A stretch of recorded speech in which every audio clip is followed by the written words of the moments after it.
Hi hello welcome back to our channel way to cook. இன்றைக்கி என்ன சமைக்கலாம்?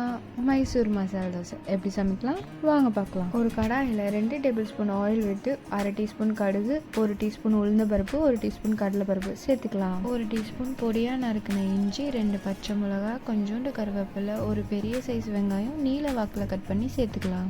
வெங்காயம் வதங்கின பிறகு 1/2 டீஸ்பூன் பெருங்காயம், 1/2 டீஸ்பூன் மஞ்சள்தூள் சேர்த்துட்டு வேக வச்சு மசித்த உருளைக்கிழங்கையும் சேர்த்துக்கலாம்.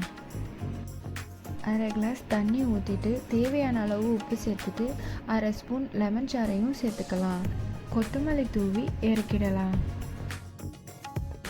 2 டேபிள் ஸ்பூன் ஆயில் விட்டு 1 கப் வெங்காயம், 1 கப் தக்காளி, 1 கப் கேப்சிகம், 1 கப் துருவின beetroot, 1 teaspoon Kashmiri red chilli சேர்த்து நல்லா கலந்துக்கலாம்.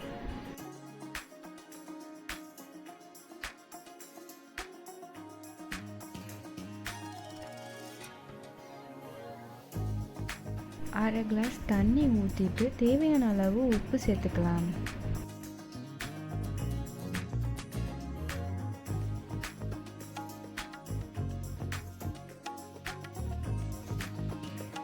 இப்போது குக் பண்ணி வச்சிருக்க உருளைக்கிழங்கு மசாலாவையும் சேர்த்துக்கலாம்.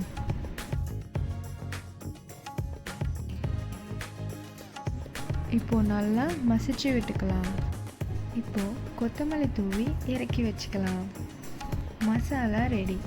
இப்போ தோசை சுட ஸ்டார்ட் பண்ணலாம். இப்போ தோசை ஊற்றி மசாலாவை நல்லா ஸ்ப்ரெட் பண்ணிக்கலாம். ஆயில் ஊற்றி நல்லா மொறு மொறுன்னு சுட்டு எடுத்துக்கலாம்.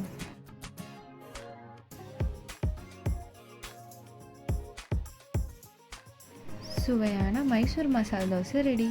இந்த வீடியோ உங்களுக்கு பிடிச்சிருந்துச்சுன்னா லைக் பண்ணுங்கள், ஷேர் பண்ணுங்கள், சப்ஸ்கிரைப் பண்ணுங்கள், மறக்காமல் பெல் ஐகானை கிளிக் பண்ணுங்கள்.